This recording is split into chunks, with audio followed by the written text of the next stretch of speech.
One typo, one discarded hard drive, one laugh in a boardroom. These are 10 mistakes that cost millions, billions, and one empire. From Tokyo Stock Exchange to Chernobyl. Buckle up. We're counting down from 10. Number 10. Tokyo, December 2005. A Mizuho securities trader gets a routine order.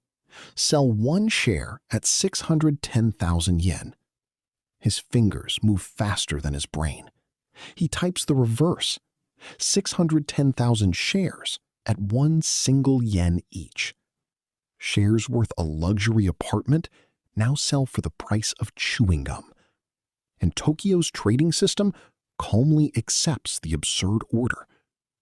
The loss grows every second and cannot be stopped. Japan's government blasts the exchange itself for letting such nonsense through. The final bill for one keystroke? Over $200 million. The most expensive slip in Tokyo Stock Exchange history. One typo, $200 million. Number 9. December 1998. The Mars Climate Orbiter lifts off from Florida for a 9-month journey to the Red Planet. On board sits a mistake a high schooler would catch. NASA calculates thruster force in newtons. Contractor Lockheed Martin sends it in pounds. Nobody notices. For 9 full months of flight, nobody checks which units the two teams are speaking in. September 23rd, 99, the probe arrives. Instead of a safe 150 kilometers up, it drops to 57, straight into thick atmosphere. The radio signal was supposed to return. It never does. The bill for one unit mix-up? $327 million. 2 teams, 2 measuring systems, 9 months of silence, and a probe that burned up before sending a single measurement. Number 8. June 4th, 96. Kourou in French Guiana. The maiden flight of Europe's Ariane 5. 10 years of work. $7 billion. Inside one of its navigation units runs code inherited from the older Ariane 4. After liftoff, it is completely useless. Nobody switched it off. But Ariane 5 flies far faster than its predecessor. The number describing that speed overflows. 16 bits simply cannot hold it. 37 seconds after ignition, 30 after liftoff.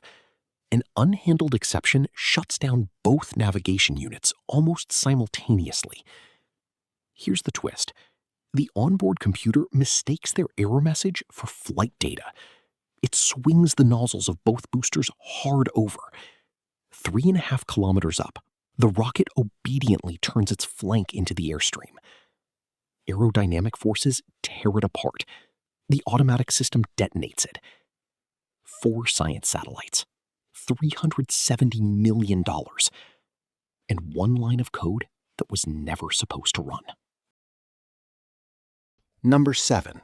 The year 2009. A young Welsh programmer, James Howells, mines Bitcoin for fun. Back then, it's worth almost nothing. 8,000 coins end up on a single hard drive. Nowhere else. No backup. The year 2013. Cleaning up, his partner mistakes it for an identical blank drive. She throws it in the bin. It's headed for a landfill in Newport. By the time Howells realizes what happened, it's too late. The drive vanishes under tons of waste. And then, Bitcoin's price rockets. 8,000 coins are suddenly worth nearly $1 billion. The landfill hides over 1 million tons of waste. The court banned digging, and that billion still lies there today. Number 6. December 75, Rochester, New York. A 24-year-old engineer, Steve Sasson, builds a strange device in a Kodak lab, a camera with no film. It's clunky, weighs almost 4 kilos, and shoots in black and white. But it works. It's the very first digital camera in the world. Sasson shows it to management. The answer? That's cute, but don't tell anyone about it. Kodak makes its money on film. Why saw off your own branch? A few years later, the company commissions a study. It predicts precisely that digital will replace film around the year 2000. Management files it away in a drawer. Kodak had a 15-year head start. It used none of it.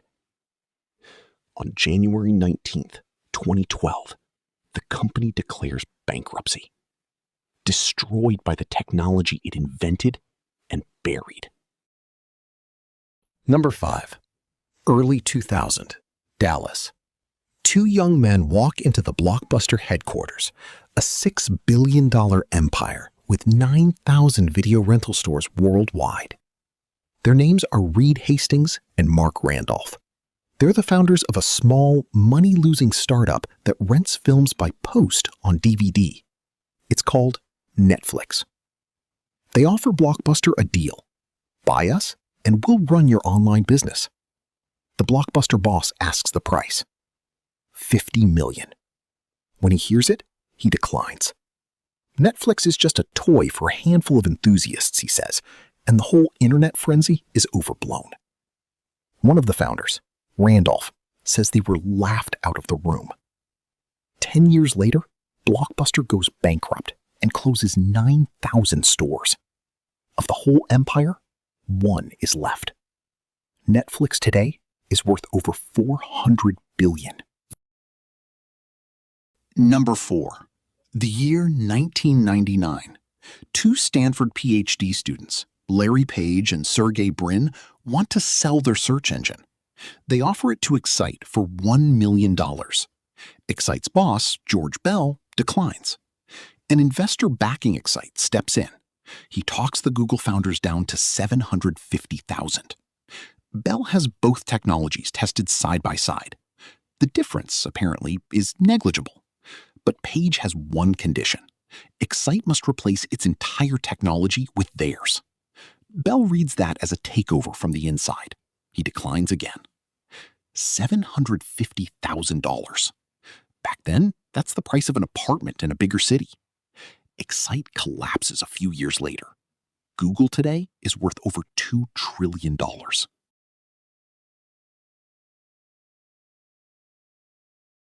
Number 3. April 1st, 1976. Steve Jobs, Steve Wozniak, and a third man signed the founding contract of Apple Computer Company. That third man is Ronald Wayne, twice the age of the other two, a former colleague of Jobs from Atari, more experienced and level-headed. For that role, he gets 10% of the company. But Apple is only a partnership. No shield, no protection. When Jobs borrows $15,000 for parts to fill their first computer order and the company can't repay it, creditors can go after each partner's personal assets. Jobs and Wozniak have nothing to lose. Wayne does. 12 days after signing, he walks away.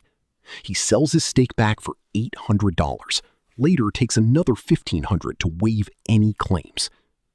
That stake could be worth $400 billion today. Number 2. January 10th, 2000.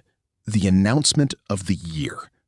AOL buys Time Warner for $182 billion. HBO, CNN, Warner Brothers.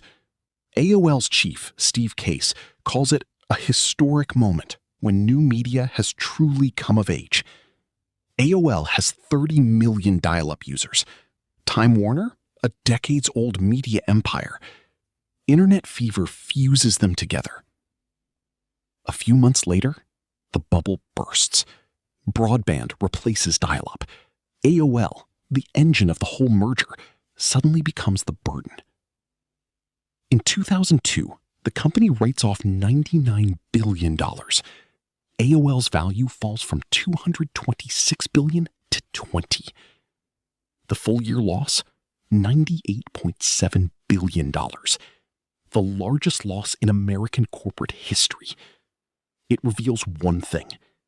The price paid for AOL had nothing to do with what it was actually worth. Number 1.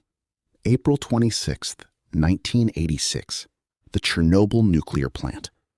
Engineers just want to test one thing.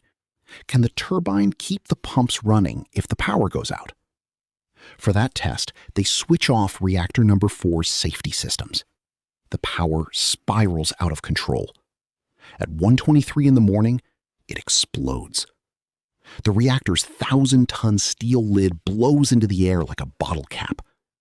Radioactive dust spreads across all of Europe.